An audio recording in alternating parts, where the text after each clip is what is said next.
Here we go. We have our next ladies no-gi match coming in hot.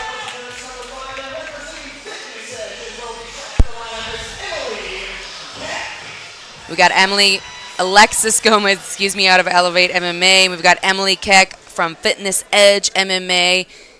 These ladies are in a no-gi match, and they are both looking excited and ready to get into the action. A little hand fighting to kick us off.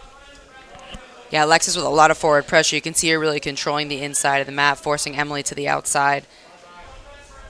Emily looks really good, though. Her level changes, her 2-on-1s, and now obviously she's dropping into some top pressure off of Alexis' guard pull, so both these ladies looking very aggressive.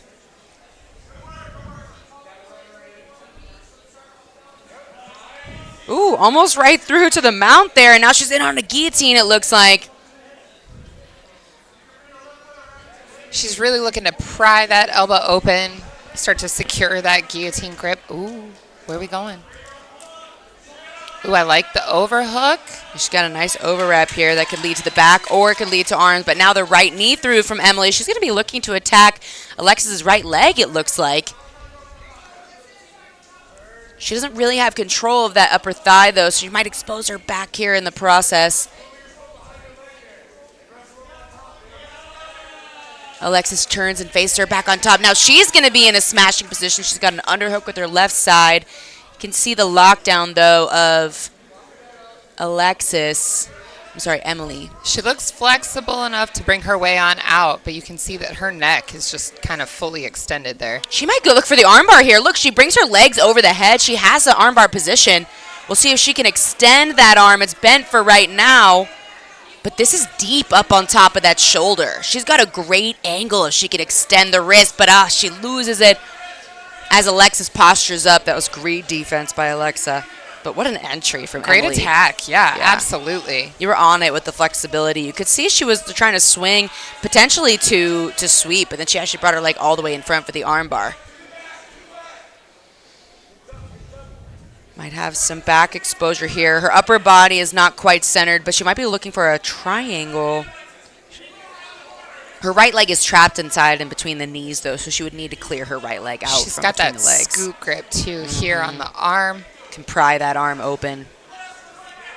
Great defense, keeping that leg pinned.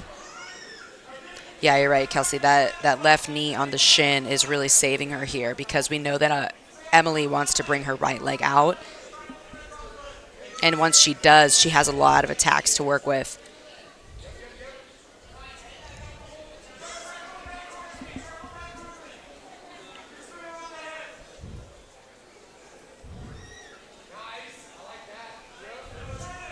Ooh, she's hunting for that armbar again. And it's going to bring her into a mount position.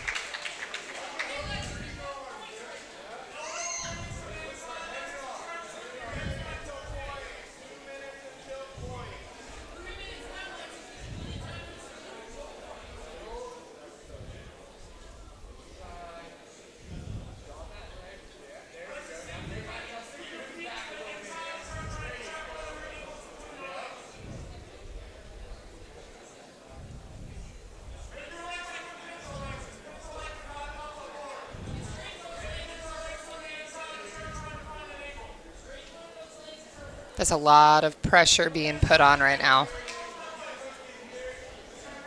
Yeah, she's got a good underhook, too. You can see Emily's right arm. Oh, and now she's on a guillotine here. Beautiful defense, though, from Alexis to come out to her knees, and she's now driving up on a single. No points into effect yet. We're still at about 6:10 left on the clock. She might switch off to a double here, but she's got to be careful because you see Emily coming in for Yeah, wow. There she goes, then on a guillotine. Oh, she's got her hands together. There's a classic high elbow. Yeah, I love this. Yeah, you can really see her trying to drive her chest into the back of Alexis's neck to try to get that power.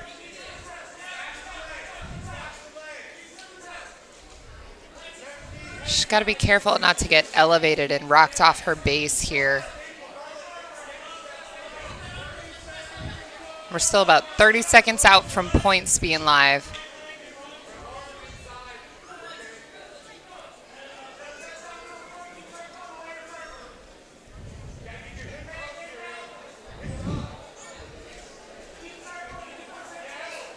Oh, she's coming over the top. Really reminiscent of what we saw a couple minutes ago in this match. And points are about to come into play, too. So we'll see if there's any change in strategy. But like you were mentioning early, Kelsey, Alexis does a great job at controlling Emily's leg so that she can't pull her right leg out, because that's what would allow her to elevate her hips. Emily wants to rotate her hips up on top towards the sky. But with that shin pin on the bottom side leg, she's really not able to escape her hips out. So that's kind of keeping Emily at bay.